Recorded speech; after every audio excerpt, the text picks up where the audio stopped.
Ողջույն սիրելի հայրենակիցներ, եթերում Նանտապանն է։ Եվ այժմ մենք զրուցելու ենք Հայաստանի ազատագրության համաշխարհային կազմակերպության համանախագահ պարոն Գագիկ Սարուխանյանի հետ։ Ողջույն պարոն Սարուխանյան։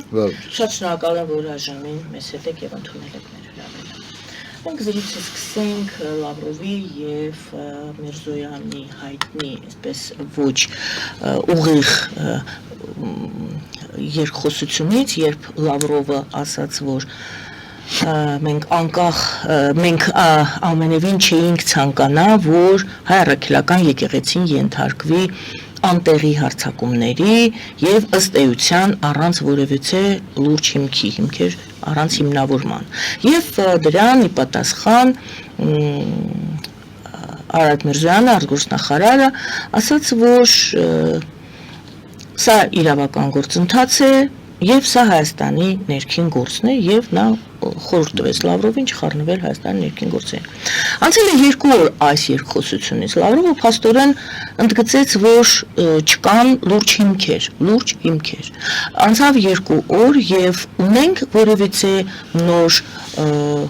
փաստեր, հիմնավորում, խոսքը գնում է հիմքերի մասին, որին նաեւ Հայաստանի Հանրությունն է սպասում։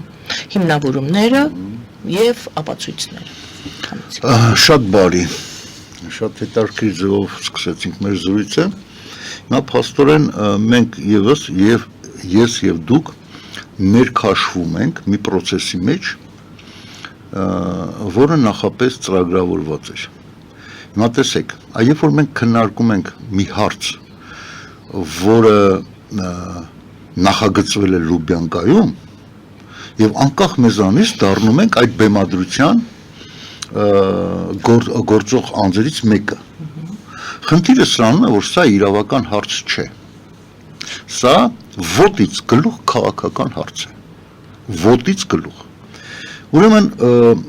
Մոսկվայի գործերը Ուկրաինայի ճակատում վատ են։ Մոսկվայի գործերը Իրանում վատ են։ Մոսկվայի գործերը իր բուն Ռուսաստանում վատ են, բայց չէ որ ցարը ասել է ինքը պիտի վերականգնի սովետական միությունը, այսինքն իրանք գնալու են ցանկացած դեպքում առճակատումների բոլոր հանրապետությունների հետ։ Հանրապետություններ կլինեն, որ ասենք Ուկրաինայի ճակերտներում ասենք անկումից հետո խելոք հլու հնազանդ կետան կենթարկվեն։ Բայց քանի որ ցարի պատվերը դեռ Ուկրաինայի մասով չի կատարված, այսինքն դեռ չի կարողացել Ուկրաինան գրավի, նա փորձում է այլ ճակատներում, այլ հանրապետություններում որոշակի հաջողություններ ցույց տա, որ այդ process-ները գնում են։ Այդ հաջողությունները փոքր ազգերի, այսպես ասած, սովետական միության ազգերի համար շատ ցավալի են։ Ես միշտ ասել եմ, որ ցանկացած կայսրության բարգավաճումը դա փոքր ազգերի ողբերգությունն է։ Քանի որ ցանկացած կայսրություն փոքր ազգերի հաշվին է իր բարգավաճումը ապահովում։ Այսինքն, եթե այդ սովետական միություն հասկացողությունը վերականգնվի, այսինքն Հայաստանը շատ ցավալի է լինելու։ Ու մենք չգիտենք հələ ինչ կարգավիճակով, հանրապետության կարգավիճակով, գուբերնիայի, թե վիլայեթի, թե կապի, չգիտենք, այսինքն թե արևմտյան Ադրբեջանի կարգավիճակով, մենք ոչ մի բան չգիտենք, որովհետև այդ ամեն ինչը ծրագրավորվում է Մոսկվայում։ Հիմա ես անդրադառնամ այս Լավրով, Միրզոյան այդ խաղին։ Ուրեմն որպեսզի իրանք կարողանան այս ինչ-որ Հայաստանի հետ կապված ինչ-որ մի առաջընթաց ցույց տան, որ տեսեք արդեն գնում։ Իրանք պետք է այստեղ ինչ-որ հիմնավորված ձևով իրանք զորքերը մտցնեն։ Ոմանք կասեն, որ այստեղ մեկը ռուսական զորքեր կան, հա, ինչ-որ մի կոնտինգենտ Գյումրիում, հա, ինչ-որ այդպես, բայց դա բավական չէ այն օպերացիայի համար, որը նախատեսվում է։ Հիմա տեսեք, սա արհեստական լարվածություն մտցնելու մի ձև է, այսինքն KGB-ն, ռուսական հատուկ ծառայությունները Հայաստանում իր բոլոր գործակալական ցանցին խոդի ակցել, քացել է գործի ալծել։ Եվ հայ առաքելական եկեղեցին, որ ամբողջ իր կազմով KGB-ի կառույցը, առանձին մի վարչություն է, ես ամբողջ իր վերնախավ կազմով, ես չեմ ուզում վիրավորեմ են միջին աստիճանի ու ցածր, ասենք սպասավորներին եկեղեցու մեջ եղած իրանց կոչումներով, բայց եկեղեցին ինք իր բնույթով ամբողջությամբ դա KGB-ի կառույցն է։ Փակագծում Լավրովն ասում է առանց որևէ լուրջ հիմքի դուք ապացույցներ ունեք, հարցնում է Լավրովը։ Ինչ է, բա հենց է դա որ այս մարդիկ KGB-ի մյուս թևը, որը երկու թև իրար հետ հակամարտելով ստեղծելու են մի հատ լարվածության մի վիճակ եւ գուցե եւ կարողանան մոտեցնել այն պահը Ղազախստանի օրինակով, որ ասենք Բելարուսի նախագահությամբ, այսինքն ՀԱՊԿ զորքեր ուղարկի Հայաստան, որ հանդարտացնի։ Այ ոնց որ Փաշինյանի օրոք ուղարկվեց, երբ որ ինքն է նախագահը, ուղարկեց Ղազախստան զորքեր։ Եվ այդպես կարող են շիկացնել, եւ դա ամենահավանական սցենարներից մեկն է, որ ասենք Լուբյանկայի կուլուարներում նախագծվել է։ Հիմա մնացածը լուրջ են հիմքերը, անլուրջ են հիմքերը, դա այն կրատի մեջ փետ գցելու այն process-ն է շիկացման, որ Հայաստանում իրավիճակը շիկացնե։ Ինչ է անում Հայաստանի իշխանությունը։ Նախ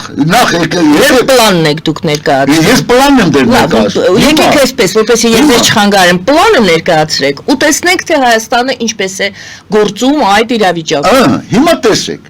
Եթե վերցնենք լուրջ հիմքերի վրա, այո, իսկապես,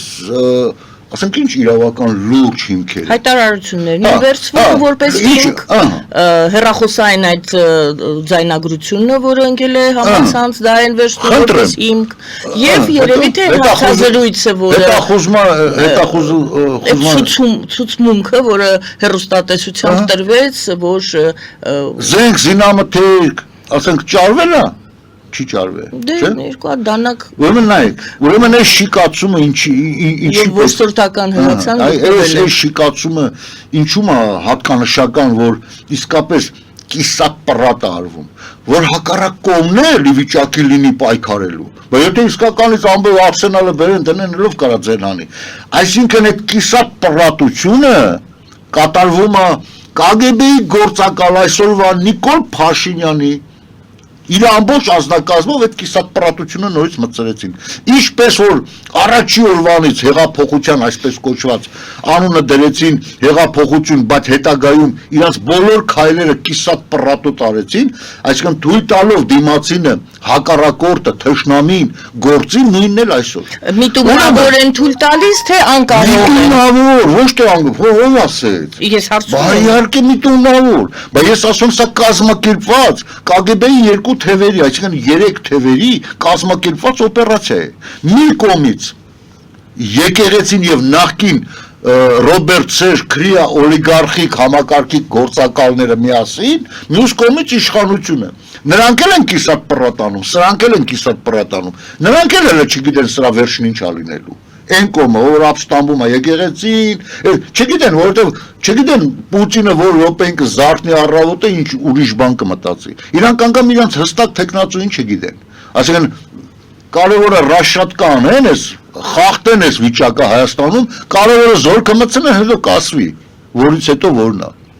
Եվ բոլորը լծված այս գործընթացը տանում են առաջ։ Հիմա ես հարց եմ տալի, ով գաղտնիք չի, որ օրինակ պատերի տակ շատերն էին փնփնտում, չէ, եկեղեցում եղած, թե գների մասին, թե այս ինչ ձևի կնունքներ են, այս ինչ են անում, թե այս մոմերի վաճառքը, բան լավ, սա մանր կոռուպցիա է, լավ, ասենք Հայաստանում ընդունված է, մեկը որ մի պաշտոնի լինում է, իր բարեկամին է տալի իմ քյալամ գործերը։ Հիմա ասենք այն էլ, ասենք մոմի գործը տվել է այսինչի, էդի հասկացանք։ Բայց այն խոշոր հանցագործությունների մասին ինչի ձեն չեն անում։ Օրինակ, ես հիմա ձեզ ասեմ, օրինակ, առաջինը հենց այն, որ մամուլում ոչ թե պարբերաբար միշտ մշտապես խոսակցություն մարդիկ պարզ ասում են, որ Հայաստանում պահվող Գևարդը, որ ազգային արժեք է, մի մասին շուտ տրվել է Ռուսաստանին։ Մեկը ասում է Սանկտ Պետերբուրգի գուբերնատորին, մյուսը ասում է, չգիտեմ, ռուսական կողմին առհասարակ չէ։ Հետարքիր չի, բանական համալիրի մասին եք խոսում։ Չէ։ Խոսում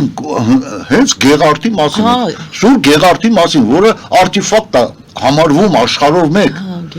Դա մի ամբողջական մի մեծ հարստություն է, որի գինը, ես չգիտեմ, ինչ միլիոններով է համարվում բան։ Սա եկեղեցիական արժեք է, թե ազգային։ Եթե եկեղեցիական է, իսկապես ինչ կուզի կանի, այսինքն Էշմիածնի շենքներ ինչ կուզի կանի, քանի որ եկեղեցիական է։ Բայց եթե հենց եկեղեցուն հարցը գնում, այդ գեղարդի, այդ արտիֆակտ գեղարդի շենք շինությունների համար հայ ազգն է կյանք տալի։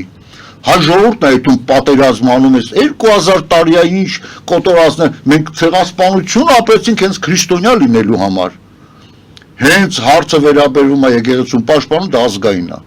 Հենց հարցը վերաբերում է, որ քրիստոնեական արժեքները օտարում են որոշ եպիսկոպոսներ ու կաթողիկոսներ, այդ ժամանակ չէ, ժողովուրդ, էդի կաթողիկոսի գործն է, հա, ոնց հասկանանք։ Այսինքն դա դառնում է, որ դա էլ եկեղեցուն պատկանող այդ արտիֆակտները դրանք ազգային արժեքներ են։ Եվ ազգային որպես արժեք այսօրվա կառավարությունը նույն Նիկոլ Փաշինյանը շատ մեծ իրավունք ուներ էքսպերտիզայի ենթարկել։ Ասել այդքան որ խոսում եք, հələ ապացուցենք, հա, տնանք էս ինչ է։ Այդ ոնց է որ մեկը մի հատ խեղճուկրակ հարիվ իրան նյարդներից դուրս գալով Նիկոլ Փաշինյանին մի հատ ավելնորդել բան ասի, բայց դու հենց իշխանություն ես դրա համար, որ մարդը նյարդները հանգստացին նաև քո հասցեին բան ասի։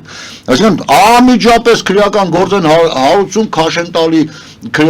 քնչական, հետո դատարաններ տուգանում են, ինչի ես իշխանության անձնավորության կպե ես արել, բայց քո ազգին վերաբերող նույն արժեքին վերաբերող գեղարդի մասին այդ կան խոսակցություն է գնում, բան մի հատ չճշտես ուր այդ գեղարդը կամ իսկապես դա մի մասը կտրվել է ռուսական կողմին, թե չէ։ Այդ մի օրինակ, որ եթե դու ուզում ես Լավրովն էլ որ ասում է, թե իր հիմքերը բավարար չեն,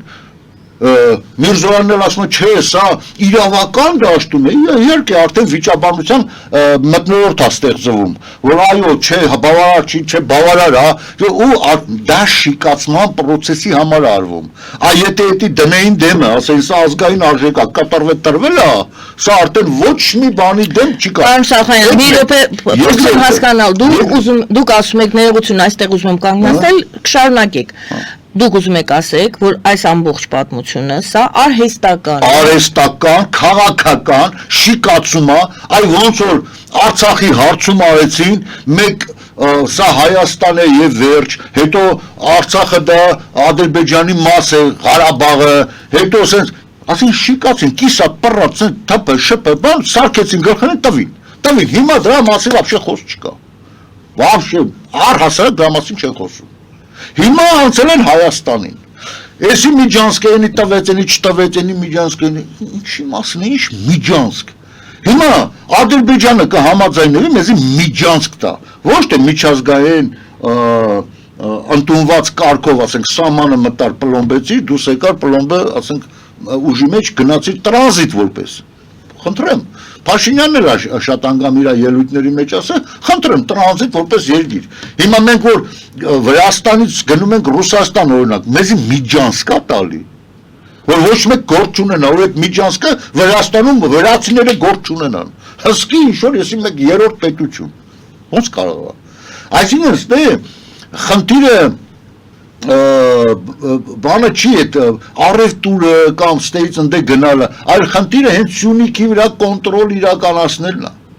Ու այդ կոնտրոլը ասում են, չէ Ժորժա, մի վախեք, այդ կոնտրոլը իրականացնելու է ռուսները, Facebook-ն։ Հայք էս բանը, ամենավատ բանը էլի, ամենավատ բանը։ Այսինքն որտեղ Facebook-ը դե իմացում է, այսինքն այս մուտիլովկեքը, որ մտցնում են սրանք։ Որտեղ Facebook-ն իմացիր ինչ։ Ինչով է վատ։ Կործանում, Հայաստանի համար հաստատ կործանում, հաստատ, իրանք ամենավատ տարբերակները դե մուտիլովկեն կմտցնեն ու ինչ կուզեն էնել կանեն, ինչ կուզեն, ոնց կուզեն կկայնացնեն, ասենք հոսքը Իրանից Հայաստան կկայնացնեն, ու չես կարա մոտիկանաս, որտեղ հենց մոտիկանաս կասես, ես ինչ եք անում, ասենք իրանական մեքենաներ ինչու եք կայնացնում, որ չեք թողում, հայկական միլիցեքին կբերեն կշարեն, ժողովրդին էլ մեղրիումով այդ հալու այդ կամ միտինգ անի, կասեն հեռու մնացեք, всё։ Facebook-ն էլ ընդ ինք իր ձևերով պրոստը նստած բուտքում իր շոկոլադն ուտելու, իր Էլի ձեր տեսակետը նման հարցերով դուք ասում եք շեղում են ուշադրությունը։ Միանշանակ։ Եվ Եթե դուք ուզում եք հայկական եկեղեցու վրա ինչ-որ մի ռեալ բան անեք, ես հիմա օրինակը բերեմ։ Ես նորից օրինակը բերեմ, որ համացանցում ինչ-որ մեկը մի բան որ գրում է, ամիջապես վզից բռնում կարդում են, վզից բռնում տանում են քննչական, ինչպես վիրավոր է։ Ես ասեմ, մեր կազմակերպության անդամ Եփրեմյան Խաչատուրը Մոսկվայում Եզրասի կողմից, այսօրվա կաթողիկոսի եղբոր կողմից, կամ, ասենք ասենք, իր հովանավորչությամբ իջացվել է Մոսկվայում նորակառույց այդ եկեղեցու բանը նկուղը եւ պիստոլետը ատրճանակը դրել են գլխին, կրակել են օդի մեջ, ականջների տակ, վախացրել են, չոքացրել են։ Ինչա այդ մարդը, ասենք եկեղեցիական կանոններ ինքը հոգեվորական է, սարկավագ է։ Ինքը ինչ ասել է, էսի չի կարելի ստե անել sense բան, չի կարելի եկեղեցու շենքում հարսանիքներ անել, չի կարելի եկեղեցու մեզ sense բան անել։ Դու ով ես որ մեզի նկատողություն ես անում կամ բան։ Մարդը դրա մասին բարձրաձայն համացանցում հայտարարել է։ Հիմա ես նորից եմ կրկնում, համացանցում Նիկոլ Փաշինյանին կամ մեկ այլ պաշտոնյայի վիրավորանքի համար տանում են քննչական։ Բա դուք տեսեք ինչ մարդու է վիրավորում, ինչ վարդու, ինչ հանցագործության կամ ինչի մեջ է մեղադրում։ Բա այդ մարդուն չեք կանչե մի օր ասեք, հələ ինչ ես ասում, մետարի, տենանք ինչ է կատարվել։ Այսինքն սա ինչ է ապացուցում մի բան, որ սա իսկապես կիսատ պռատ անհիմն ինչ-որ բան է ասել, ինչ է ասել է կաթողիկոսը երեխա ունի, ունի։ Օրինակ ասեմ, էդի թող եկեղեցիականները մտածեն, անձամբ ես, որպես հայ առաքելական եկեղեցու իմ հավատի, այն բուն իմ, բայց այս կազմին ես չեմ վստահում, ես շատ ժամանակ այն եկեղեցուն, որ հաստատ ես գիտեմ, որ էտեի քահանան մաքուր մարդ է, ես չեմ մտնում, որտեղ պղծություն է այդտեղ, դա իմ հավատն է, հիմա եթե Նիկոլ Փաշինյանը դրա մասին խոսում է, որպես շարքային հավատացյալ, դա ուրիշ հարց է, բայց եթե դա դառնում է հիմք, որ այս խժդժությունները առաջացնեն, դա նշանակում է, որ դիտավորյալ իրար հետ համատեղ այս շիկությունը մտցնում են ժողովրդի մեջ։ Ես դրա համար առիթից կօգտվեմ եւ ասեմ հարգելի ժողովուրդ, մի նայեք այս խաղերին, այսքան խապնվեցիք, ձեզի կարիք չեղավ։ Այն Ալեն Սիմոնյանն էլ ընդ ռուսական լրատվամիջոցներին նոր են արթնացել, տեսեք, նոր զարթնել են, ու ասում են դրանք դեբիլներ են, հիմարներ են, ինչ են, այդ լրատվամիջոցների այդ պրոպագանդիստներ են, որ ռուսական, ասենք, հեղինակության հետ խաղում են, ռուսական հարաբեր, ու նորա մտածել, որ պետք է ռուսական ալիքները փակվեն, այդ ինչի։ 7 տարի առաջ այդ Ռուսաստանի կայսրությունը Հայաստանին վատություն չէր արել, երբ որ դուք եկաք։ Նոր եք որոշել, որ պիտի փակեք։ Չեն որոշել։ Չէ, նոր են հրանգստացել ու շիկացնելու։ Այսինքն այս ամեն ինչ ապացուցում է։ Պարզ ապացուցում է, այդ ինչքան պետք է հիմար լինես, որ դա ամբողջ չտեսնես։ Ես դրա համար ասեցի, հարգելի Գայանե, որ մենք երբ որ մտնում ենք այդ իրավական խաղի մեջ, չէ,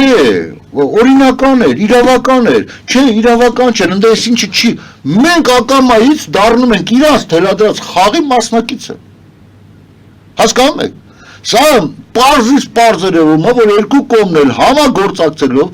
ու ինչի համար է սա կատարվում, որովհետև ես նորից եմ կրկնում, նայեք նախաբանը ասեցի, Ռուսաստանի գործերը վատ են Ուկրաինայում, այսինքն այն ինչ որ իրանք ծրագրում չի լինում, Ռուսաստանի գործերը վատ են Իրանում, Ռուսաստանի գործերը ավելի վատացան Ադրբեջանում, հիմա նայեք, հիմա արդեն ստացվում է այս օպերացիան օդի մեջ կախված է դառնում, այս Հայաստանում, չգիտեն, այս 2-3 օր պաուզա է, հետո նկատել եք, ասենք ակտիվությունը ընկել է, հիմա մտածում են ոնց շարունակեն, ինչ անեն, շոտակի Նիկոլին հրանք տան բաց թողեն դրանք վերջացնեն, թե լավ, շարունակեք, տեսնենք ինչ կլի, այսինքն սա խառնվել է իրար։ Այս ամբողջի մենք պարզ, հայլին ոնց, այսպես պարզ տեսնում ենք ինչ է կատարում։ Դրա համար ժողովրդին մենք միշտ ասում ենք, հարգելի հատկապես մեր ժողովրդի են գիտակից մասն, գիտակից ես չեմ ուզում մնացածին վիրավորեմ, թե անգիտակից են, չէ, Ու ոնց է ես ասում ինչով, որովհետև այս սովորական մարդիկ, ովքեր ամբողջ օրը իրանց աշխատանքի մեջ են, ի վիճակի չեն հետևեն ամբողջական ինֆորմացիային եւ համադրելով, ասենք, ակտիվություն ցուցաբերեն։ Դա է դառնում քաղաքական գիտակցությունը, տեյցա ձևավորվում, թող չնեղանան, այդ գիտակիցները նրանք են, ովքեր հենց ամբողջ իրաց էությամբ զբաղվում են դրանով, կարծես թե քաղաքական պրոցեսների մեջ են, կարծես թե միշտ հետևում են բոլոր պրոցեսներին, ես զոմբիների մասին չեմ ասում, որ հետևում են միայն ռուսական ինֆորմացիոն դաշտին եւ ինչ նարատիվ իջավ այդ ուղղությամբ էլ գնում են, այլ նաեւ հակառակորդի թշնամու իսրայելական Ինչ կոչով եք դիմում։ Դիմում եմ համախմբվել եւ վերջնականապես զբաղվել մեր քաղաքապաշտպանության հարցերով, զբաղվել։ Հիմա դուք տեսեք, մինչ օրս որ Ադրբեջանը Սյունիքը չի կտրել, դա զուտ միայն արևմուտքի շնորհիվ է։ Ինչի համար արևմուտքի շնորհիվ։ Որովհետեւ ինքը դեռ հələ չի հանդգնում, ինքը նախ չի տեսնում, որ կտրես ու կմարսի։ Ինքը սպասում է ռեզուլտատին, ասենք, տենա հələ լավ։ Այսինքն նորմալ է, էլի, ասենք, ինչ-որ մի պետություն հելնի, ու ասենք, գիտեք ինչ կա, այս մասը իմն է, որովհետև ժամանակին կոչվել է սենց, չէ։ Հիմա վաղը Չինաստանը կհելի կասի ենի իմն է, Բրազիլիան կհելի կասի ենի իմն է, հենա, ամերիկացիներն էլ ասեցին, չէ, Թրամփի բերնով, Կանադան թող դառնա 51-րդ նահանգը, այսինքն նրանք հեգնեցին, նրանք ցույց տվեցին, որ ռուսական ագրեսիան Ուկրաինայի նկատմամբ բերելու է սրան, ինքը չուզեցավ այդ օրինակը բերի մեկ այլ պետության վրա, որ չվիրավորի, ինքը հենց իր պետության վրով ասաց, թե էսի դառեք մեր նահանգը։ Հա, դուք այդպես եք բացատրում Թրամփը։ Այո, ես այդպես եմ տեսնում, որովհետև դրանից հետո ինքը լավ է շարունակում է, մինչև օրս է շարունակվում է Ուկրաինայի զինումը, մենք արդեն տեսանք երեկվանից արդեն ռմբակոծում են Մոսկվան ահավոր ձևով, շատ լավ էլ ռմբակոծում են եւ եվրոպացիները ամբողջ իրենց արսենալը, ՆԱՏՕ-ի անդամ պետությունները ամբողջ տալիս են Ուկրաինային։ Իրանք դա հասկացել են, վաղը որ մտնի Գերմանիա, Իսպանիա կամ ընդ Ֆրանսիա, իրանք պետքա կռվեն, հենա մարդիկ արդեն 3 տարվա մեջ վարժվել են, լավ էլ կռվում են։ Հենա այդ զենքը տակ կռվեն։ Սա էլ է իրանց շահերից բխում։ Անեն չգիտեք ինչ կա քաղաքականությունը միայն սերը չի ու արդարությունը, նաև շահերի բախումն է։ Շահերի համընկնումը կամ բախումը, հա? Հիմա որ շահերը համընկնում են։ Այս առումով մեր շահերը այսօր համընկնում են արևմուտքի քաղաքակիրթ աշխարհի շահերի հետ։ Եվ կտրուկ դեմ են ռուսական եւ թուրանական շահերին, կտրուկ դեմ են։ Հիմա ես հենց այդ առումով եմ ասում, եթե սա կապված լիներ միայն Ռուսաստանից, Ադրբեջանը դրա համար եմ ասում, շուտ վանից էր մտել, Սյունիք էլ տո Հայաստան էր։ Բայց քանի որ դեռ այսօր կա որոշակի նորմեր, ու այդ նորմերը ճիշտ է այսօր կարծես թե արդեն չեն աշխատում, բայց ամերիկացիները հստակ ասել են, հանկարծ չշարժվեք տեղներից, հանկարծ չշարժվեք։ Մենք ունենք ասենք վերլուծական, ասենք ամերիկյան կենտրոնի տվյալները, որտեղ հստակ ասվում է, որ 25 թվականի ու 26 թվականի այդ ժամանակահատվածում հավանականությունը Ադրբեջանի հարձակման Հայաստանի վրա շատ մեծ է։ Իրանք պարզ ասում են։ Իրանք ասում են հավանականության մասին, բայց այդ վերլուծական կենտրոնը չի կարող ասի, թե ամերիկյան կողմը ինչ պետք է անի կամ ինչ կանի, որ այդ հարձակումը չլինի։ Այդ դրանով էլ հենց մենք ենք զբաղված։ Մենք ենք զբաղված մեր սուղ միջոցներով, մեր սուղ հնարավորություններով, ամենացյան ամերիկացիներին մենք հատ այսենց դնում ենք, ցույց ենք տալի, որից հետո ինչն է, ու հանկարծ խնդրելով, որ հանկարծ աչքա թող չանեն հայկական այս խնդրեմը, որովհետև գնալով աշխարհում շիկանալու է ամեն ինչ։ Նայ տեսեք, նախ ուկրաինական հարցն է, չեմ ելնել։ Հիմա գնաց իսրայելականը գնաց, հələ չի վերջացել։ Մարդիկ ասում են, հայ հարևներ, մենք ատոմային ռումբը շարունակում ենք հարստացնել։ Ամերիկացին ասում է, չէ, ես այնց եմ խփել, որ դա անհնար է, մի քանի տարի ես նորից պետք է սկսեք։ Մի հատ հատկանշական թեթև փուճուրիկ բան ասեմ։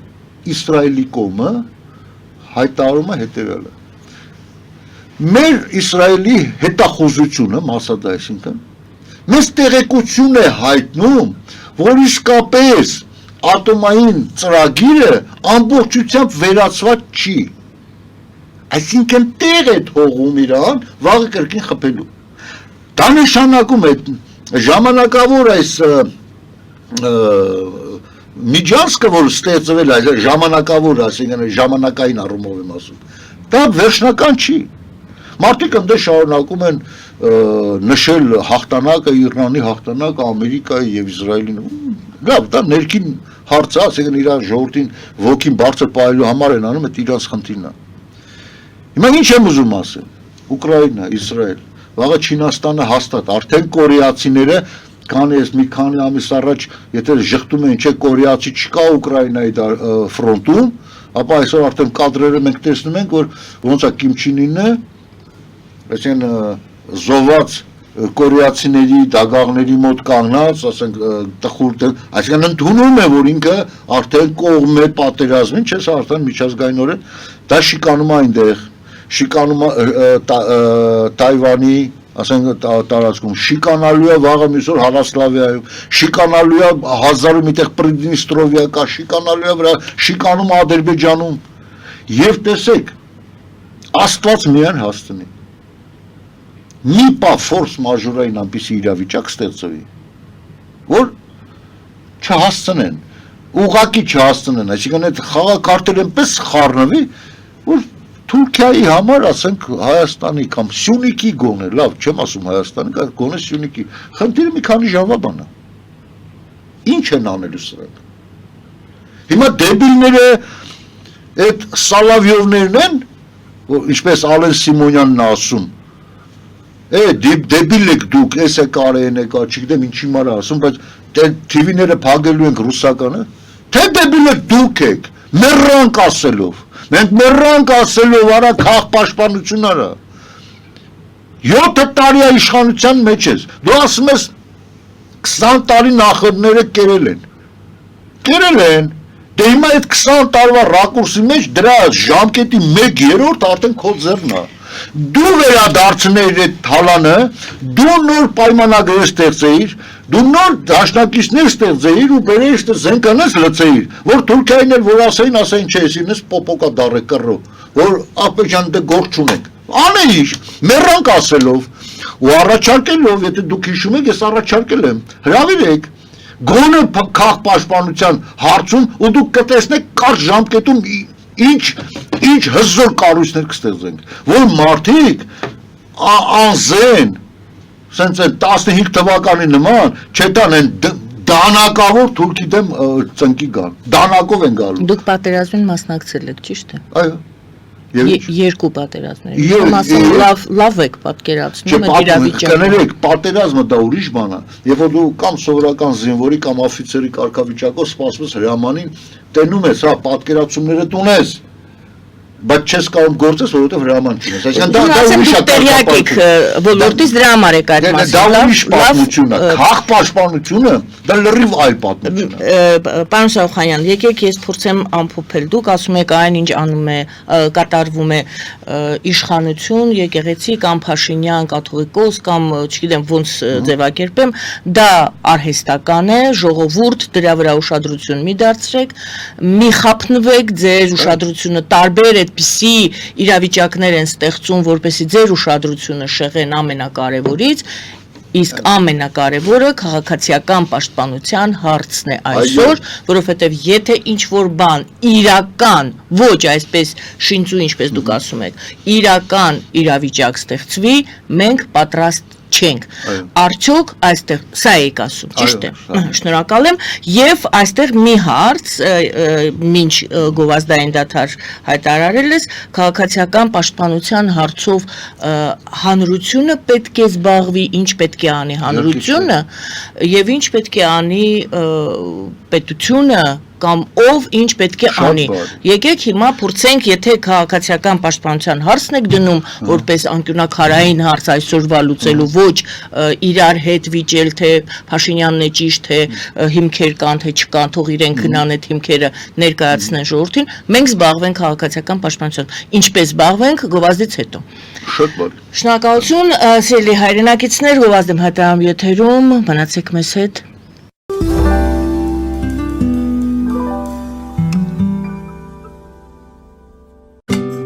Ինչ է պետք տունը, առանձնատունը կամ ամառանոցը հաճելի, հարմարավետ դարձնելու համար։ Ճիշտ ընտրած կահույք, օրիգինալ դեկորներ, հյուրերին ընդունելուց գեղեցիկ սպասք, գուցե նոր սփռոց։ 60-ից ավելի ճանաչված եվրոպական բրենդների ինքնատիպ, չկրկնվող եւ մատչելի ընտրանին Fortuna Home and Country House խանութ սրահում։ Նորավոճ սպասք եւ կահույք հորեկա բնագավառի համար, տեքստիլ, տնտեսական ապրանքներ, ամեն ինչ գեղեցիկ կյանքի համար։ Ընտրեք այն, ինչ վաղուց փնտրում էիք Fortuna Home and Country House-ում, ձեզ համար եւ որպես նվեր ձեր մտերիմների համար։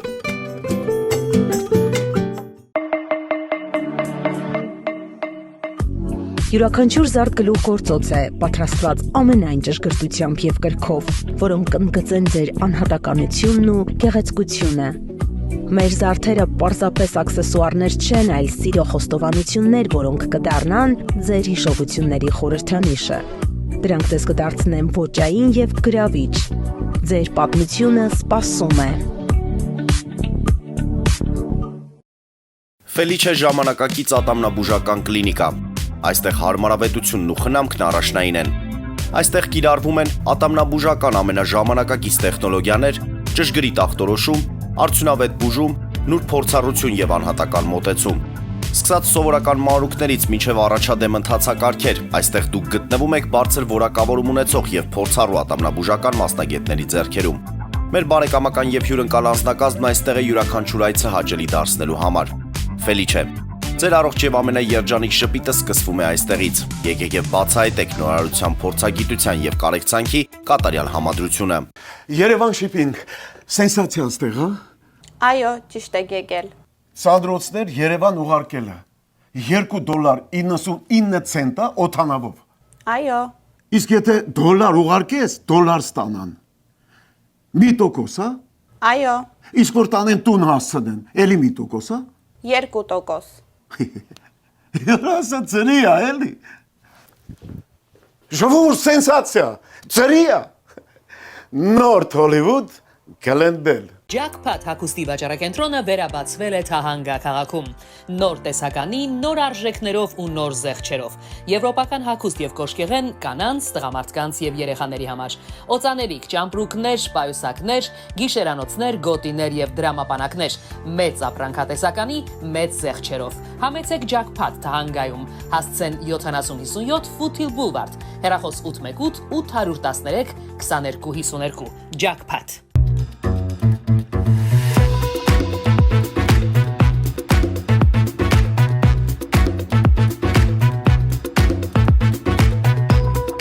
Արարատ ռեստորան, ընտանեկան եւ ընկերական ժամանցի լավագույն հասցե, սիրված արտիստներ, հյուրընկալ մթնոլորտ, հարուստ ճաշացան, անմահական խորտիկներ, Արարատ ռեստորան, հասցեն անփոփոխ, սիրով սպասում ենք ձեզ։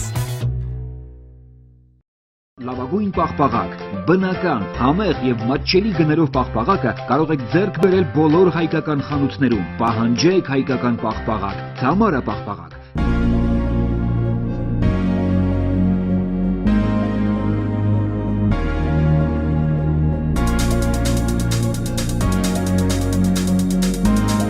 Տպագրեք ձեր գիրքը Նոյան տապան տպագրատանը, ինչպես նաև թերթեր, ամսագրեր, բուկլետներ եւ այլն։ Հասցեն քաղաք Երևան, Իսահակյան 28 առաջին հարկ։ Հեռախոս Հայաստանից +374 55 50 90 52, ԱՄՆ-ից 818 967 567։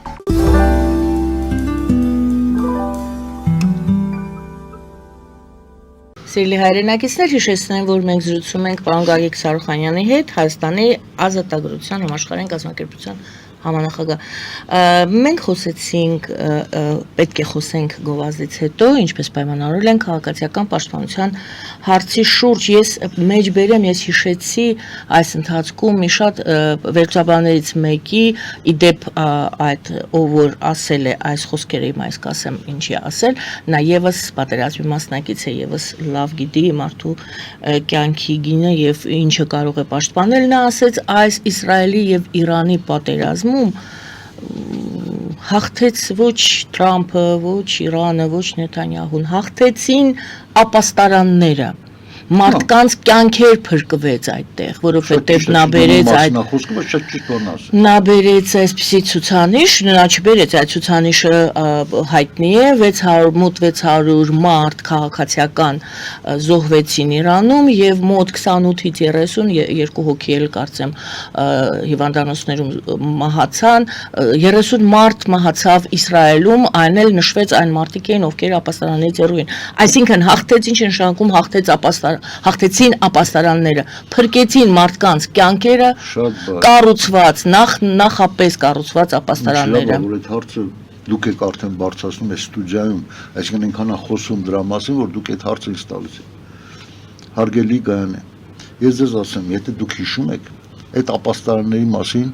հենց ձեր հետ հաղորդման ժամանակ մի քանի անգամ ես բարձրացրել եմ։ Մի քանի անգամ, ես միշտ ասել եմ, հիմա որ ռմբակոց են, ուր ենք այդ ալու, տեղ չունենք գնալու։ Հիմա որ սկսեմ էլի Իսրայելի օրինակը մի քիչ ավելի խորքային ներկայացնել, ասեն, այս Իսրայել հрьяաներին պաշտպանում, արա խնդիրը հрьяաներին պաշտպանելը չի։ Այդ մարդիկ հասել են իրանց քաղաք պաշտպանության ոլորտում այն աստիճանի, որ տեսեք, մենք կադրները տեսնում ենք, չէ՞, բալիստիկ հրթիռները, ճիշտ է ատոմային չէին, ասենք, եթե ատոմային ռումբը ունենար, կկցեր այդ բալիստիկ հրթիռին եւ կգա Թել Ավիվը կվերջացներ, բայց առանց ատոմային ռումբի էլ բալիստիկ հրթիռը ավելի չէ։ Մենք տեսնում ենք կադրերը ինչ շենքեր են, չէ՞, բլուզվել։ Դուք պատկերացրեք, այն աստիճանի է կազմակերպված, որ այդքան ռումբ ընկնելուց հետո Թել Ավիվի վրա եւ մյուս քաղաքների վրա ընդամենը 30 մարդ։ Ու այն էլ ուղիղ մահից մահացել են 20 քանիսը եւ մի քանիսն էլ արդեն հիվանդանոցում վիրավորանքներից վիրավորվելուց, ասենք, դուրս չեն եկել կոմաներից։ Հիմա տեսեք, ես կարող եմ կոնկրետ օրինակներն էլ բերեմ։ Ուրեմն դե շենքերը որ կառուցում է, յուրաքանչյուր բնակարան, այդ մեր մոտ ոնց է, բնակարանը պետք է ունենա զուգարան, պատշգամբ, խոհանոց եւ սենյակ, եթե մի սենյականոց է։ Եթե 2-3 եւ սենյակներ, չէ՞։ Ուրեմն Իսրայելում պարտադիր յուրաքանչյուր բնակարանում գոյություն ունի բունկեր, հասկանում եք, ուղղակի ինքը բունկեր է, ինքը իր քառակուսից էս մի բան է, հենց դու եթե չես հասցրե, այսինքն կամ ինչ պատճառներով այդ տագնապը չի հնչե, կամ չես լսե, չգիտես քնած ես եղե, եթե չես հասցնում գնաս քո ապաստարանը, այսինքն հիմնական, որտեղ քո կերակուրով, ամեն ինչով, քո տեղաշորով, կարող ես օրերով մնաս ընդ։ Դու կարող ես պահի տակ անմիջապես մտնել այդ բունկերը։ Եթե անգամ շենքը ավիրվի, նա այն քառակուսի են կուբիկ ռուբիկներ կա, չէ՞, այս քառակուսի կարող է փլատակների տակ այդպես մնա դունել մեջ է։ Սիրուն ապրես։ Անգամ այդ տարբերակը կա, դա նշանակում է, որ դա չեն դրել մի ամսումար, որոշեցին արեցին, դա նշանակում է, որ պետությունը ունի որոշակի մոտեցում քաղաքապաշտպանության մասին, այդ հարցի շուրջ, այսինքն ինքը հիմքովի այդ իրաց նորմատիվները, նորմաները, չէ՞ որ ասենք շենքը հանձնում են շահագործման, կամ նախագծում են թույլ տան այդ շենքը կառուցի, թե չէ, ինքը արդեն մեջ է պարտադիր է դա։ Մենք այսօր հեռու ենք դրանից, շատ հեռու ենք։ Մենք ասում ենք ինչ, մենք ասում ենք լավ գոնե այս վիճակում նկուղները մատ ինչ-որ հանձնաժողով ձևավորվի, հա, նկուղները անցնեն, սկսեն ստուգել, որն է սեփականաշնորհված, որը սեփականաշնորհված չի, կամ ինչ հիմքերով է սեփականաշնորհված, թե այս անգամ եւս արդեն անօրինական սեփականաշնորհումը կասեն վաղեմության ժամկետն անցել է, Նիկոլի նման, ոնց որ ասում է Քոչարյանն էլ ընդունում, որ ինքը կաշառակեր ա եղել, բայց չենք կարող դատենք, որովհետեւ վաղեմության ժամկետ անցել։ Սա պետության ղեկավարի բան է, պետությունը վարի տալու վրա վաղեմության ժամկետ չկա, ու դու Նիկոլ Փաշինյան հույսը չդնես, որ վաղը մյուս օր ինչ-որ մեկին կփոխանցես, հետո էլ վաղեմության ժամկետով կետաս ազատ կֆրֆռաս։ Բոլորը դատվելու եք, բոլորը Լևոնից սկսած, հակահայկական գործունեություն ծավալելու համար, հակահայկական, հակապետական, բոլոր ամեն մեկի դեմը դրվելու է իրեն պուճուրիկ են, կրուտիտները դեսին են, դե ռուսները սենց ասեցին, դե ասեցին կայնացրեցինք, դե ինչ ես կայնացնում, Ալիևը հիմա կայնացնում, մինչև վերջ են սոկերդ քամում, չէ, ես էլ ստորագրի են, են վաղտ հաղթանակած կողմ է իր, ինչի նախճիվան չմտակ որ, ինչի ազգերի լիգայի ընդունած սահմանները չհանեցիք դրեցիք սեղանին, ինչի չասեցիք, որ Լենինն ու Ստալինը դա նույն Գիտլերն էին, Գիտլերը իրաց աշակերտներ,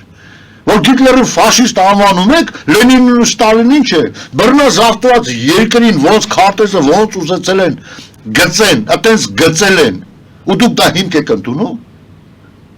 ու ինչ-որ մեկն էլ կա, գլուխ է գովում, մենք սովետական միության մեջ այսքան գեներալ ու մարշալ ենք ունեցել, այդ տղա, այդ մարշալներիդ գյուղը այսօր ավիրված է, այդ մարշալներիդ արձանները այսօր ոտնատակ են դրել, որովհետև դու ինքնուրույն պետություն չէիր, դու ընդամենը բռնազավթված ազգ էիր, որին ոնց ուզում էին օգտագործում էին, ոնց ուզում էին, մեկը լավ կոշիկ էր կարում, ասում են գնա կոշիկ կարի, մեկը լավ, ասենք թիրախին կպնում էր կրակում էր սնայպերը, ասում են գնաց սնայպեր, մեկը լավ մարշալ էր աշխատում, գնացեք մարշալ աշխատեք, այդ նույն մարշալ Բաբաջանյանին, այդ քո սիրեցյալ սովետական իշխանությունը Կրեմլում ծեծելով ասպան է, բերյայի օրոք, ծեծելով, մարշալին ծեծելով սպանի քո իշխանությունը, ու դու այդ երկրին հայրենիք համարես, այս է կատարվե, այս, սենց ասեմ, ծախվածներին հասկացանք, ծախված են, այդ մարդիկ ոտից գլուխ, ոչ թե պրյամո իրանց փողը տվել են, առել են, այլ ինքը արդեն կուտը կերել է, Ռուսաստան հետ գնաց է իր ճակատագիրը կապել է, իր բիզնեսները, բան հիմա ահավոր վիճակի մեջ է, անգամ են սովորական մարդուց սկսած, թե ոնց վարվի, ինչ անի, որ իր կյանք ամբողջությամբ վարի չգնա, ժամանակին խելոք մարդիկ, երբ որ ասում էին, արա մի գնացեք, գնում եք, արա գոնե Գերմանիա գնացեք, գնում եք գոնե Ամերիկա, Եվրոպա, նորմալ երկիր գնացեք, արա գնում եք են օմոնը, որ գալիս է ցեխի մեջ ուզբեկի ու տաջիկի հետ հավասար, դուբինք են տալի, պարկասնում է, ջեբիցը թանում ես, ռեգիստրացիա ցույց ես տալի են, վեգալում ճեղում անգնում ես կրակը ամիսներով, հետո նորից փողեր ես բարի, դուք հասկանում եք ինչ երկրում են ապրում,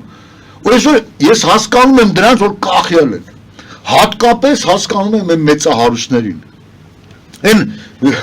Սամվել Կարապետյանին արա խեղճուկրակ են տանում, դուք գիտեք ինքը ուզում էր ինչ-որ եկեղեցու թասիբին կայներ, ինքը ուներ ծրագիր իր համար, ասենք միլիարդից անհանում էր մի 10-20-30 միլիոն դոլար, որ իր համար ոնց որ իմ եւ ձեր համար կարող է լինի 1000 դրամ։ Այնպես եք ասում, ինչպես կարծես թե գիտեք, դուք ենթադրում եք, թե գիտեք։ Բավոց գիտեմ, պարզ երևում է, Forbes-ի էսի ցուցակում է միլիարդ ու կես ունեցած։ Չէ, որ ասում եք չեր ուզում եկեղեցում։ Բայց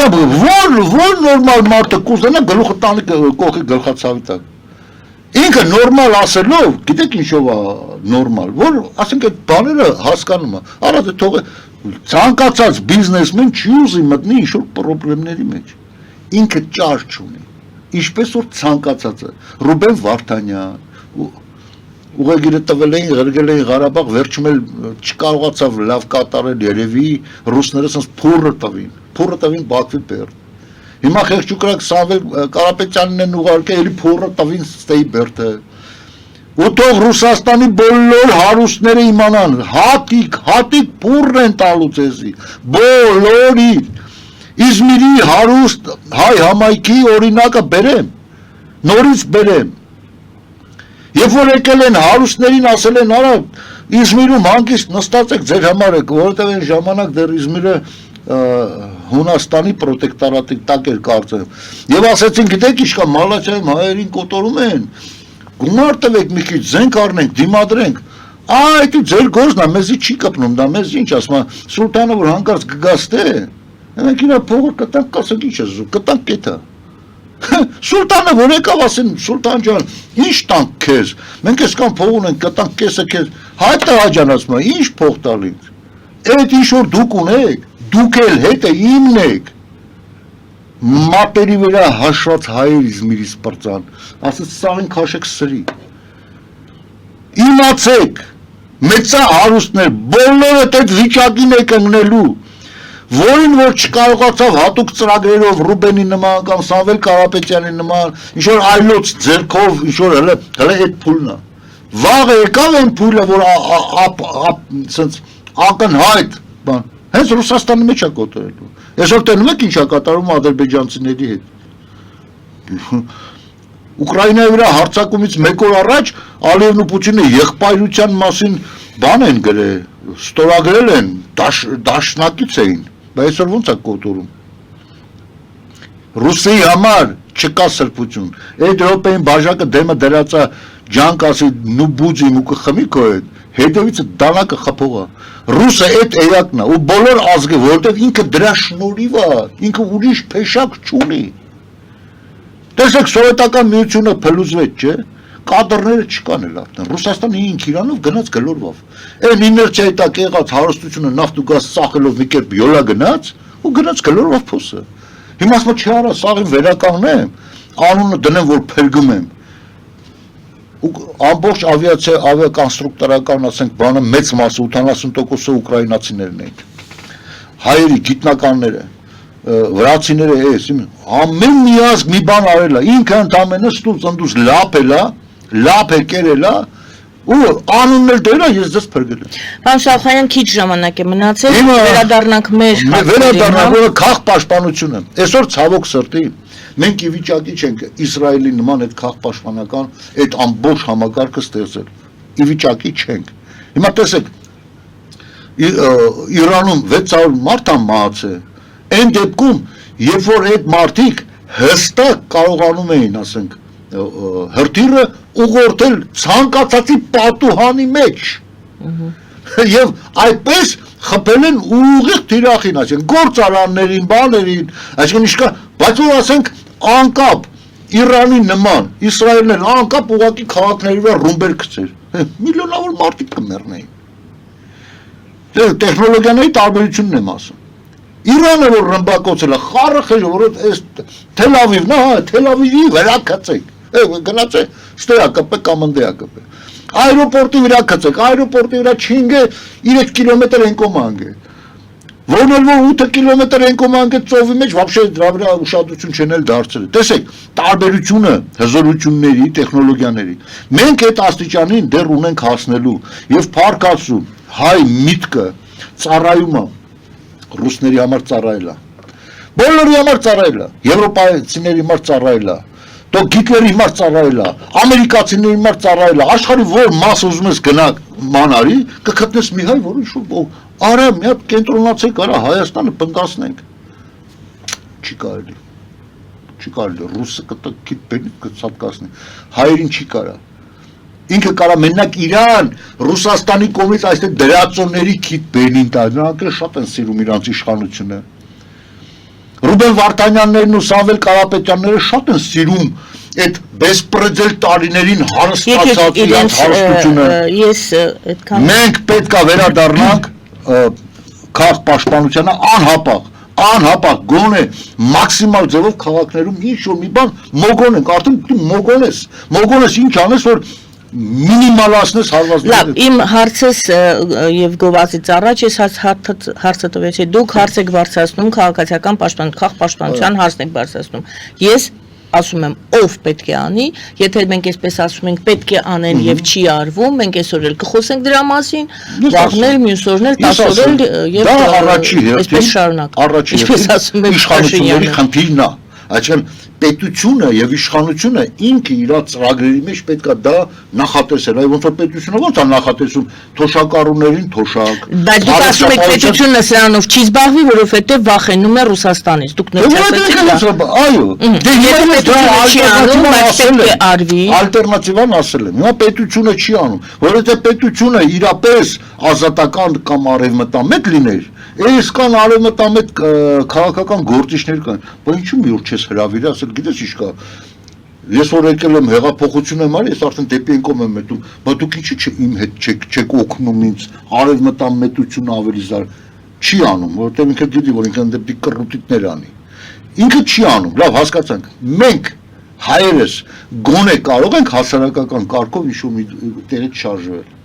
Դա նորից գալի հագենում է մեր հայկական ազգի ինքնագիտակցությանը։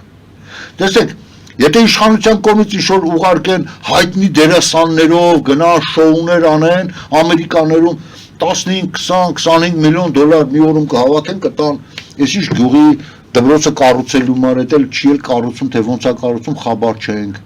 Էսի ճանապարհ, էսի բան, էդ էլ վերացրեցին ոնց որ էս վերջի տարիները Հայաստան համահայկական հիմնադրամի մասին եմ խոսում։ Հայությունը փրկելու մար, ձեր բարեկամներին փրկելու մար, եկեք կազմակերպենք, մի տես հիմնադրամ բացենք, մի եկեք կանչեք, հրավիրեք, բանիմաց մարդկանց համախմբվենք, որ ասենք այս ինչ բանը ստե անենք, այս ինչ բանը տենց անենք, հետո էլ այդտան քաղաքապետի վզից բռնենք, այսպես կոկորտից, ասենք աղբեջան, այստեղից ստե մենք փորելու ենք։ Այդ Երևան, բացի Երևանից։ Գոնե Երևանը, լավ։ Գոնե Գյումրին, գոնե Աբովյանը, գոնե դե հիմա անենք, եկեք 8 տարի ժամանակ ունենք։ Այդ ինչ 8 տարի է։ Հա, ասում եմ էլի։ Հենց այնց է կա։ Դե հիմա բացում արդեն հասել են գոնեի աստիճանի։ Գոնեի աստիճանի այդ ինչ որ ես ասում եմ, դե իր նշանակությունը ունի անգամ արդարացված է, այդ անգամ մեկ հոգու կյանք փրկես։ Մենք հոգու, մենք չգիտենք այդ մի հոգին փոքր երեխու։ Ձեր առաջարկն է, լավ, փորձենք իմի բերել։ Ձեր առաջարկն է, որ այո, շատ անհրաժեշտ է մենք, որ քաղաքապաշտպանության հարցով զբաղվենք, որպեսզի մենք ունենանք ապաստարաններ եւ բնակչությունը իմանա, յուրաքանչյուր շենք, յուրաքանչյուր մարդ իմանա, եթե ինչ-որ բան է պատահում, որտեղ նա կարող է թաքնվել։ Թաքնվելու տեղեր, պաշտպանված տեղեր պատրաստել։ Առաջինը նայում ենք պետությանը, դուք ասում եք պետությունը դեռ այս ուղղությամբ չի շարժվում, ոչ մի բան չի անում, չի ուզում, վախենում է, չգիտեմ, չի հասկացել, որ դա կարևոր է, տարբեր բաներ, տարբերակներ կան, դուք ասում եք դե վախենում է Ռուսաստանից, Ռուսաստանը թույլ չի տալիս, Ռուսաստանը ինչի թույլ չի տալիս, ճիշտն ասած, չեմ ուզում հիմա ժամանակ չկա, ձեր վարկածն է։ Երկրորդ տարբերակը դուք առաջարկեցիք, ասեցիք կարելի հիմնադրամ ստեղծել հատուկ, հենց այս հարցով մարդկանց պաշտպանելու, քաղաքապաշտպանություն է դա կոչվում, եւ փորձենք աշխատել։ Դե հիմնադրամը ինչ որ մեկը պետք է ստեղծի, ձեր կազմակերպությունը ստանձնում է այդ պատասխանատվությունը։ Գիտեք ինչ կա, մենք ամեն ինչի պատրաստ ենք ցերեկ գիշեր աշխատելու։ Ընդամենը մենք նախապես գոնե պետք է իմանանք, որ հետաքրքրված մարդկանց շրջանակը կարելի է, գիտեք ինչ կա, այսօր 2-3 օր վազվզել այդ բաներում հիմնադրամ բացել, ոսս նստել սպասել, անունը, այսինքն գոնե պետք է նախապես մարդկանց ճանաչես։ Ինչ է պետք, եկեք ավելի հստակ, մարդկանց ճանաչել ես ձեզ ասեմ, նորից խեղճ ու կրակ մեր քաղաքացու ուսին չգցել, որի համար ասենք օրական 1000 դրամներ գումարա, որով ինքը ապրում է։ Նորից հագենում գալիս է վերջնական հարուստ մարդկանց մոտ։ Հարուստ մարդկանց շրջանակներ։ Կան 1, 2, 3, 10 հոգի հարուստները, որ իրար մեջ ասեն, այս տղան ինչ-որ բան է առաջարկում, եկեք անենք։ Լավ է տղային էլ չհանգրկենք այդ գործի մեջ, մենք անենք։ Պարոն Սալախոյան, կարող ենք ասել, որ դուք այս ուղղությամբ սկսել եք աշխատել կամ նախատեսում եք աշխատել այս ուղղությամբ։ Այո, հենց այդ ուղղությամբ էլ աշխատում ենք։ Այսօր բաներ կան, որ շատ բաներ չեմ ուզում ասել։ Շատ բաներ չեմ ուզում ասել։ Ճիշտ է,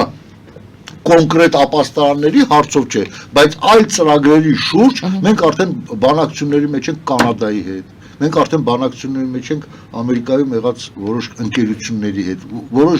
բայց մենք վախեր ունենք,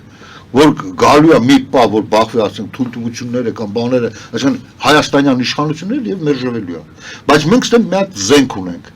Քանի որ Հայաստանի իշխանությունները իրենց գոնե բառով դիրքավորում են որպես արևմտամետ, Ընդ արդեն արևմտյան այդ իշխանությունների ազդեցիկ մարդիկ ասելու են, հապա դու արևմտամետ ես։ Այսինքն իրանց ստիպելու են, եւ այդ նույն ձևով մենք հույս ունենք, արդեն աշխատանքները տանում ենք, որ այն ծրագիրը, որը նախատեսված այս արհեստական շիկացումներին, որ վաղը մյուս օրեր ասենք Հավանական ասենք սցենար, որպես ասենք ռուսական զորքեր կամ հապկի Կազախստանից կամ մեկ Բելարուսից զորքեր հայտնվեն, ոնց որ ժամանակին Հայաստանները զորքուղարել չի գալ։ Այդ նույն միջոցով ճնշում է գործադրվելու Նիկոլ Փաշինյանի վրա, որպեսզի հետ կայնի այս ծրագրերից։ Ինքը արդեն ընտրության առաջակայնելու Պուտինի հրամանը կատարեմ, թե արա կաշից բերգեն։ Լինելու են ասում եմ նման քայլեր։ Մի զանգ հասցնեմ ընդունել։ Այո, լսում եմ ձեզ։ Այո։ Այո, բարև ձեզ Տիկին Ավետիսյան, բարև ձեզ պարոն Սարուխանյան, ողջունում եմ ձեզ նայընտապանի եթերում, շնորհակալություն նորից ձեզ ծառայության համար հայրենիքին, իրեւ մի բան ասեմ, որ ըստ արժանահավատուրերի 900-ից ավել մարդ է Իրանում զոհվել, Իսրայելի հաղթանակը տոտալ էր, եւ դա մեզ դասեր պետք է տա, ինչպես դուք նշեցիք, ես ցանկանում եմ ձեր այդ լուծումների հետ կապված հարց տալ, այո դուք ճիշտ եք, արևմուտքը մեզ հիմա փրկում է եւ արևմուտքը կարող է փրկել, մենք տեսանք Իսրայելը արեց այն Իրանին, ինչ մենք կերազեինք անել Թուրքիային, եւ դա հնարավոր է, եթե մենք դաշնակցենք արևմուտքի հետ։ Բայց արևմուտքը պարոն Սարուխանյան մեզ չի օգնի, քանի դեռ մենք հապկում ենք, դիատոմայում ենք եւ ռուսական ճամբարում ենք։ Հարցս այսպեսին է, վերջին հաղորդումներում դուք ձեզ հարցրեցին, թե ինչ է մտածում հայ ժողովուրդը, մենք գիտենք Հայաստանի ժողովուրդը ինչ է մտածում, դուք հավանաբար գիտեք այդ ամերիկյան հանրապետական ինստիտուտը IRI-ը հարցումներով 60%-ը ժողովրդի ցանկանում է Եվրոմիություն գնալ եւ այդ 60%-ը նաեւ չի ընդունում որևէ քաղաքական ուժերի։ Հնարավոր է ձեր կարծիքով, քանի որ ժողովրդի մեծամասնությունը ճնշող ցանկանում է արևմուտք գնալ, հնարավոր է անել այն, ինչ սրբազան շարժումներ անում, բայց արդեն ժողովրդի միջոցով, այսինքն հանել այդ ժողովրդի ստվար զանգվածը, ոչ թե պահանջել իշխանափոխություն կամ հեղաշրջում, այլ պահանջել կոնկրետ դիմել Եվրոմիություն, հայտ ներկայացնել։ Եղավ, շնորհակալություն։ Շնորհակալություն հարցի համար։ Հարցը հասկանալի է։ Ես միայն մեկ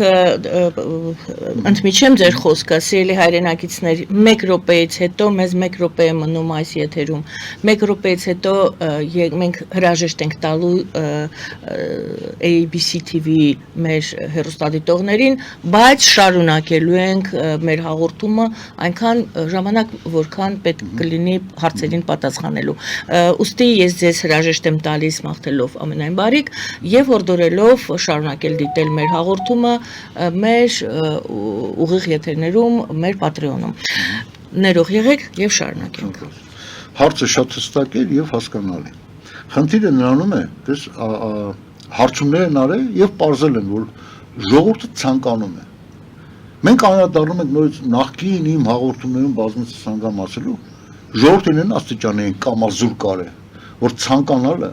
եւ այդ ճանապարհով ինչ-որ քայլ անելը դրանք տարբեր բաներ են։ Տարբեր բաներ։ Յուրաքանչյուր գործընթաց,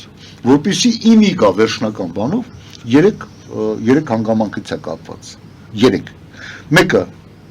նպատակը, այսինքն ինչ ես ուզում։ Այս ինչ տեղը գնալ։ Երկրորդը միտքը, թե ոնց անեմ, որ գնամ այդ ինչ տեղը, այդ միտքն է,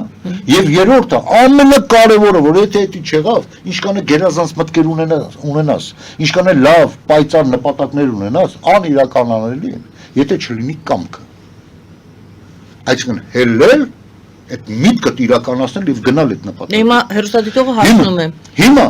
Չի հասունացել այդ կամքը։ 60%-ը, որ ցանկանում է, դա նպատակն է, այո, նպատակն է։ Բայց ցավոք սրտի մտքերն էլ կան, ինչքան ասես մտքեր կան, թե ինչ ձևով գնալ։ Այսինքն քեզ այդ միտքը պետք է չի, որովհետև այնտեղ հստակ պայման կա։ Այս բաները կատարի եւ դու Եվրոմիության անդամ կլինես։ Այսինքն այնտեղ շատ միտք գործադրել պետք է չի։ Մնում է կամքը, մարդիկ կամազուրկ են եղած։ Եթե անգամ 100, ես համոզված եմ, կալանավայրում նստած բոլոր կալանավորներն էլ 100%-ով, ոչ թե 60, 100%-ով ուզում են դուրս գալ։ Բայց դրանցից երևի մեկն է, 0.1%-ը մի հոգին է, մտա 1000-ից մեկը, մտածում է, թե ոնց անեմ, փախնեմ ստեից։ Ճիկերա գործադրում, կամքը գործադրում, փախնում է։ Հիմա մենք այդ եթե անգամ Հայաստանում այդ հարցումը պատասխանեին, որ 100% էլ ուզում են գնամ Երևան միություն, նա այդ կամքը չունի, որ հելի դրա համար պայքարի։ Իրան թվում է, ուզում է, դե եկեք տարեք մեզի։ Ինչն է պակասում։ Կամքը նորից եմ ասում։ Ինչն է պակասում, որ կամքը ձևավորվի այդպես։ Ցավոք սրտի։ Ցանկությունը կա, միջոցը հայտնի է, մնում է կամքը։ Ասեմ ձեզ, ցավոք սրտի, մենք դրա մասին ասել ենք 5 տարի առաջ, 10 տարի առաջ, 15 տարի առաջ, որտեղ դեր Հայաստանը բուրըն process-ների մեջ էր։ Թե Արցախի հարցում կապնված թե Հայաստանի բան եւ շատ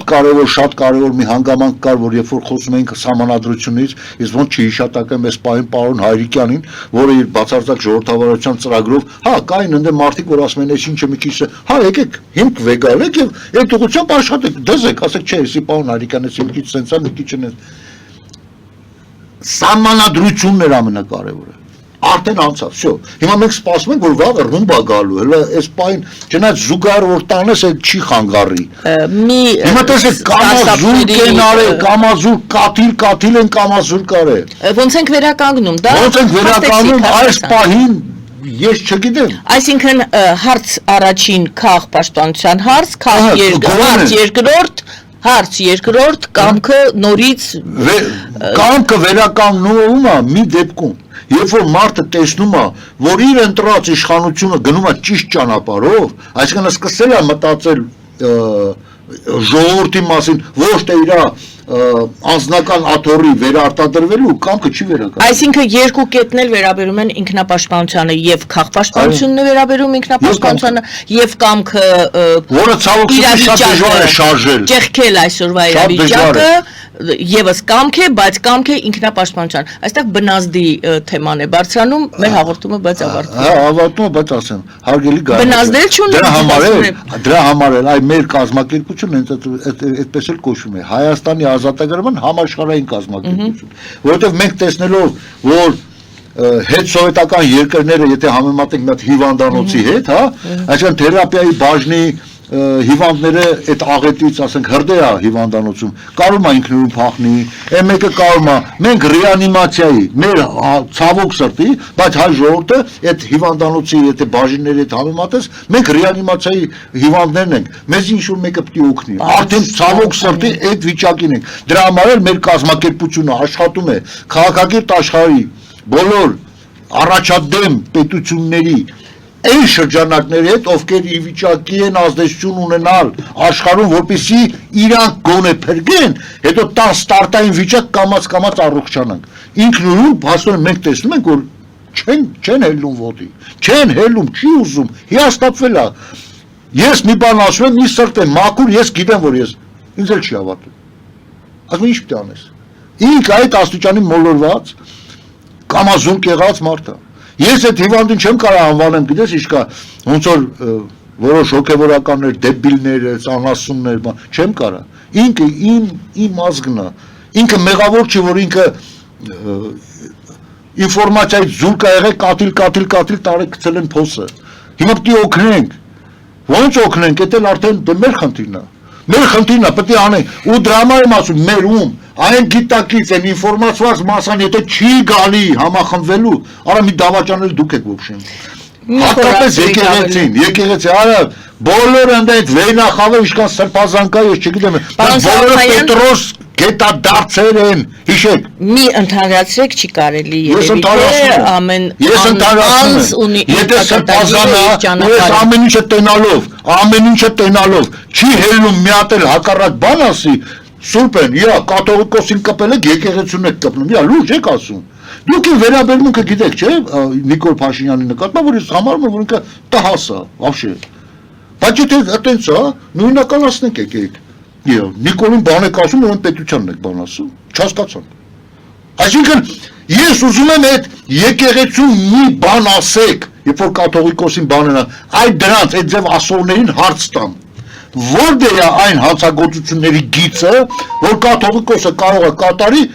ու չհամարվի, որ դու, երբ որ կաթողիկոսին այդ բանը ասում ես, չհամարվի, որ եկեղեցուն ես ասում։ Ну, դա հայտնի բանաձև է, ես ուզում եմ ավարտեմ ասել։ Այսինքն Փաշինյանը պետությունը չէ, կաթողիկոսը եկեղեցին չէ։ Այս ձևակերպումով, եթե համաձայն եք, այս ձևակերպումով ավարտենք մեր այսօրվա